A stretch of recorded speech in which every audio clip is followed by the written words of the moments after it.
Hello అండి, నమస్తే, వనకం. అందరూ ఎలా ఉన్నారు? అందరూ బాగున్నారు కదా? నేను కూడా చాలా చాలా బాగున్నాను. ఈరోజు నేను అందరూ ఇష్టపడి తినే ఒక మంచి స్వీట్ని అయితే తీసుకుని వచ్చేసాను. మంచి డిజర్ట్ని అయితే తీసుకుని వచ్చేసానండి. అదేమిటో కాదండి, జున్నండి. లాస్ట్ టైం నేను జున్ను పాలు లేకుండా జున్ను చేశాను కదా, మీకు గుర్తుందా? ఆ జున్నుని చాలా మంది మంచిగా రెస్పాండ్ అయ్యారు, మంచి రెస్పాన్స్ అయితే వచ్చింది. సో అందుకని చెప్పేసి జున్ను పాలతో కూడా మంచిగా గడ్డ లాంటి జున్ను చేసి చూపిద్దామని అయితే నేను ఈరోజు మీ ముందుకు వచ్చేసాను. చాలా మంది ఇంట్లో జున్ను చేసుకుని తినాలనుకుంటారు, బట్ అది మంచిగా రాదు. వాటర్ ఎక్కువైపోవడం, తక్కువైపోవడం, లేదంటే మెజర్మెంట్స్ కరెక్ట్గా లేకపోవడం, లేదంటే స్వీట్ ఎక్కువైపోవడం, తక్కువైపోవడం, లేదంటే అడుగు పట్టి మాడిపోవడం, టేస్ట్ మంచిగా ఉండకపోవడం, ఇలా అయితే జరుగుతుంది. సో ఇలాంటి వాళ్ళందరి కోసం నేను మంచిగా మెజర్మెంట్స్తో అయితే మీ ముందుకు వచ్చేసాను. నేను చెప్పినట్టు ఒక్కటి కూడా స్కిప్ చేయకుండా చేస్తే జున్ను మీరు మంచిగా చేసేయచ్చు. సో దానికి కావాల్సిన ఇంగ్రీడియంట్స్ చూసేద్దామండి. ముందుగా మనకి కావాల్సింది జున్ను పాలు, నార్మల్ పాలు, బెల్లం, అలాగే ఫైనలీ సొంటి, మిరియాలు, యాలకుల పొడి. ముందుగా మనం తీసుకుని పెట్టుకున్న జున్ను పాలు ఏవైతే ఉన్నాయో అవి ఒక పెద్ద గిన్నె తీసుకుని ఆ గిన్నెలో అయితే వేసేసుకోవాలండి. ఇక్కడ నుండి మీరు చాలా జాగ్రత్తగా వినండి, ఒక్క పాయింట్ కూడా స్కిప్ చేయొద్దు. ఎందుకంటే నేను మెజర్మెంట్స్ చెప్తున్నాను, దేనికి ఎంత కావాలనేది కొలతలు మనకు అవసరం కాబట్టి మీరు కంటిన్యూస్గా వినండి, ఎక్కడ స్కిప్ చేయొద్దు. సో ఒక గ్లాస్ జున్నుపాలను అయితే మనం గిన్నెలో వేసేసుకున్నాము. దానికి 4 గ్లాసుల నార్మల్ మిల్క్ తీసుకోవాలండి. అంటే ఇది పాలే, గేదె పాలే, కాకపోతే జున్ను పాలు అంటే పిల్లని పుట్టినప్పుడు తీసేవి జున్ను పాలు, తర్వాత వచ్చేవి నార్మల్ పాలు. సో రెండింటిని మిక్స్ చేసుకోవాలి. ఒక గ్లాస్ జున్ను పాలకి 4 గ్లాసులు జున్ను పాలు ఖచ్చితంగా అయితే వేయాలండి.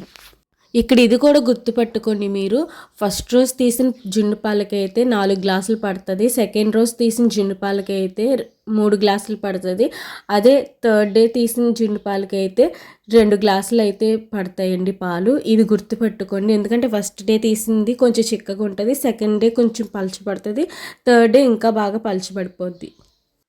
ఇప్పుడు ఇందాక మనం వేసుకున్న పాలలో ఈ బెల్లంను కూడా వేసేసుకుందామండి. ఈ బెల్లం వేసి కరిగించేసుకుందాము. నేను బెల్లం మెజర్మెంట్స్ ఏం చెప్పట్లేదండి, ఎందుకంటే స్వీట్ చాలామంది ఎక్కువ తినేవాళ్ళు ఉంటారు, అలానే తక్కువ తినేవాళ్ళు ఉంటారు, లేదంటే సరిపడంత తినేవాళ్ళు ఉంటారు. సో అలాంటి వాళ్ళందరి కోసం నేనైతే స్వీట్ మెజర్మెంట్స్ అయితే చెప్పట్లేదు, మీకు ఎలా అయితే సరిపోతుందో అలా చూసుకుని వేసుకోండి. షుగర్ పేషెంట్లు ఉండే వాళ్ళు కూడా ఉంటారు కదండి. సో వారి కోసం అయితే మనం ఖచ్చితంగా స్వీట్ తగ్గించే వేస్తాము, లేదంటే ఇంత కొంచెం పెడితే ఇంతే పెట్టింది అని చెప్పేసి అనుకుంటారు. సో మనం ఎక్కువ పెట్టాలంటే మనం స్వీట్ తక్కువ వేసుకోవాలి కాబట్టి, సో మీకు ఎంత అయితే సరిపోతుందో అంతే స్వీట్ వేసుకుని చూసుకుని అయితే వేసుకోండి. బెల్లం కూడా కరిగిపోయింది కదండి.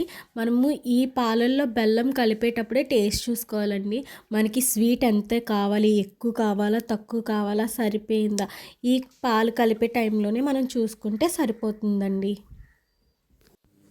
ఇప్పుడు మనం కలిపి పెట్టుకున్న ఈ పాలు ఏవైతే ఉన్నాయో ఈ పాలని మనం ఏదైతే జున్ను చేసుకోవడానికి పెట్టుకుంటామో ఆ గిన్నెలోకి అయితే మనం ఈ పాలన్నిటిని ట్రాన్స్ఫర్ చేసేసుకోవాలండి.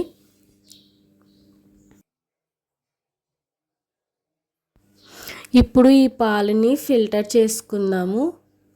ఫిల్టర్ ఎందుకు చేస్తున్నానంటే మనం బెల్లం కరిగించుకున్నాం కదా, ఆ బెల్లంలో ఏదైనా చెత్త లాంటిది ఏదైనా ఉంటే మనం ఫిల్టర్ చేసినప్పుడైతే ఆ ఫిల్టర్లోకి దిగిపోద్ది. సో అందుకని చెప్పేసి నేనైతే ఫిల్టర్ చేస్తున్నాను. మీరు కూడా మంచిగా ఫిల్టర్ చేసుకుని పెట్టుకుంటే చాలా మంచిది.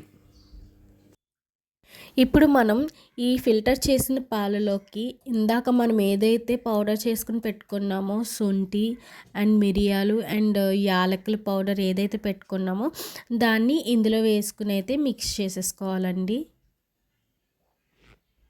మనకి మెయిన్ టేస్ట్ వచ్చేదైతే మాత్రం ఇదే అని చెప్పాలి. ఈ 3 ఇంగ్రీడియంట్స్ లేకపోతే జున్ను అన్ఫీల్ అయిపోద్దండి. జున్ను టేస్ట్ అయితే మనకి రావాలంటే మనకి శొంఠి పొడి, మిరియాల పొడి అండ్ యాలకుల పొడి కంపల్సరీ అయితే కావాలండి. ఈ మూడింటిని బాగా మిక్స్ చేసుకోవాలి. జున్నుకి రెడీ చేసేసుకున్నాం కదండి పాలను అయితే మనం. సో ఈ పాలకి మూత పెట్టి కవర్ చేసుకోవాలండి. ఇప్పుడు మన పాల ప్రాసెస్ అంతా అయిపోయింది కదండి. ఇప్పుడు ఆ డబ్బాని ఒక మూతతో కవర్ చేసేయాలి. ఈ లోపల ఒక గిన్నె తీసుకోవాలి. అంటే మీరు ఎందులో అయితే జున్ను చేసుకోవడానికి ప్రిపేర్ చేసుకొని పెట్టుకుంటున్నారో ఆ గిన్నెలో, అంటే నేనైతే కుక్కర్ తీసుకున్నాను. కుక్కర్లో ఒక గ్లాస్ వాటర్ వేసేసి అయితే నేను స్టవ్ వెలిగించి ఆ కుక్కర్ని దాని మీద పెట్టేశానండి. సో ఇప్పుడు మనం చేసుకున్న ఆ డబ్బా ఏదైతే ఉందో నేను ఈ కుక్కర్లో అయితే ఆ డబ్బాని పెట్టేసుకుంటున్నాను. కుక్కర్లో ఆ డబ్బా పెట్టేసి మనం దాన్ని కవర్ చేసినట్టే ఈ కుక్కర్ని కూడా మూత పెట్టి కవర్ చేసి విజిల్స్ అయితే వేయించాలండి. ఇప్పుడు ఈ కుక్కర్ 5 to 6 విజిల్స్ వచ్చేంత వరకు ఉండించుకుని స్టవ్ అయితే ఆఫ్ చేసేసుకోవాలండి. కొంచెం మంది కుక్కర్స్ ఎలా ఉంటాయంటే లేట్ ప్రాసెస్ జరుగుతుంటుంది, లేట్గా అవుతుంటుంది, ఎక్కువ విజిల్స్ వస్తేనే కానీ లోపల ఉన్నది అవ్వదు. సో అలాంటి వాళ్ళు 10 విజిల్స్ వరకు వేయించండి, సరిపోద్ది. ఇప్పుడు కుక్కర్ లేని వారు ఏం చేస్తారంటే, మనం జున్ను చేసుకోవడానికి గిన్నె పెట్టాం కదా, అది పట్టేంత దానికన్నా కొంచెం పెద్ద సైజు గిన్నె తీసుకుని అందులో ఒక 2 గ్లాసులు నీళ్ళు పోసి స్టవ్ వెలిగించి స్టవ్ పైన ఈ గిన్నె పెట్టేసి దానిపైన మనం జున్ను మిశ్రమం చేసుకున్న గిన్నెని కూడా పెట్టేసుకుని రెండింటిని మూతతో కవర్ చేసుకోవాలి. 1/2 అవర్ తర్వాత మూత ఓపెన్ చేసి అది అయిందా లేదా మాత్రం చెక్ చేసుకోవాలి టూత్పిక్ లేదా స్పూన్తో. అయితే మళ్ళీ ఓకే తీసేసేయండి, లేదంటే మరలా ఒక 10 to 15 మినిట్స్ పెట్టి చెక్ చేయండి. అంతే అండి ప్రాసెస్. ఇప్పుడు మనం కుక్కర్ పెట్టుకున్న జున్ను కూడా అయిపోయిందండి. స్టవ్ ఆఫ్ చేసి అయితే దించేసాను. చూస్తున్నారు కదా ఎంత మంచిగా గడ్డలా వచ్చిందో. నేను కుక్కర్ విజిల్ తీసేసిన వెంటనే మీకైతే చూపించాను. చాలా బాగుందండి, టేస్ట్ అయితే అదిరిపోయింది. నేను చెప్పినట్టు ఎక్కడ స్కిప్ చేయకుండా చేశారంటే మంచి గడ్డ లాంటి టేస్టీ జున్ను అయితే మీ సొంతం అయిపోద్ది. ఒక్కసారి నేను చెప్పింది ఎక్కడ స్కిప్ చేయకుండా చెప్పినట్టు చేస్తే ఈ జున్ను అయితే మీరు అస్సలు వదిలిపెట్టరు. మళ్ళీ ఇదే రిపీట్ చేస్తూ ఉంటారు. ఇదే మెజర్మెంట్స్ తీసుకుని జున్ను అయితే మీరు చేస్తూ ఉంటారు. చూస్తున్నారు కదా, నాకైతే టేస్ట్ అదిరిపోయిందండి. నాకైతే చాలా బాగా నచ్చింది.